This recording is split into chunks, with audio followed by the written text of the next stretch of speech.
Ganito na lang babe, sayang babe, dami na nating pinagdaanan babe. Gusto mo na tayong gumawa na.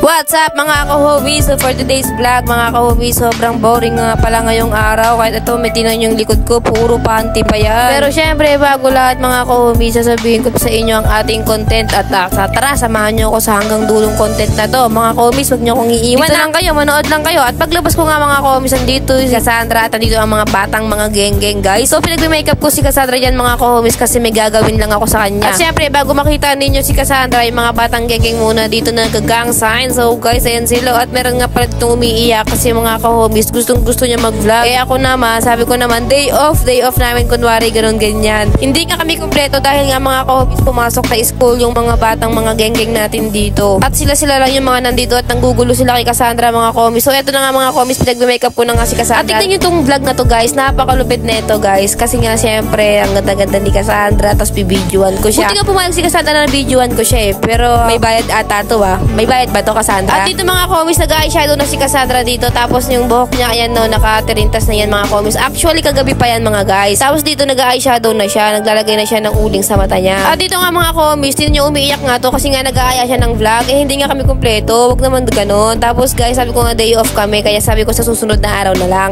At dito naman nakapag-makeup na si Cassandra mga ka-homies. Tignan nyo, di ba? Super pretty. Napakaganda mo naman, babe. Naalala ko tuloy nagpo-photoshoot kami. Parehas kami nagpapaganda. Ano kami, pagandahan kami guys. Pero syempre, sino panalo? Sino talo?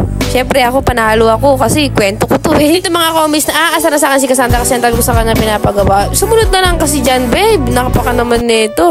Anong gusto mo? Ikaw lang lagi na susunod yan. Sumunod ka sa akin. Punta ka dito. Tara, punta ka dito. Dito pa.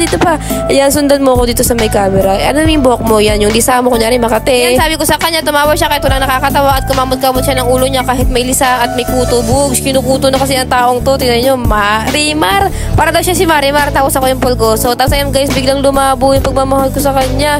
Eh, luminaw. Bugs. Pero mga ka-homies, titignan niyo si Cassandra. Napakaganda niya, diba? Tingnan mo yung face niya kahit ang laki. Bugs. Perfect. Ang kinis. Perfect yung ilong. Perfect yung lips. Ang sarap kisan. Tingnan niyo yung mata. Napakasungit. Tingnan yung buhok. Bugs. Pero ayan na guys, pag-umpisa ni kasungitan niya. 5, 4, 3 bugs. Diba? Kumamot. Asar na siya guys. Oh. Asar na. Kukunin pa yung camera. Actually, mga ka-homies, itong vlog ko walang kwenta. Pero panoorin nyo ito hanggang dulo, mga ka-homies. Malay nyo, makakuha kayo ng idea sa buhok. Kasi tinan nyo yung buhok niya, guys, oh.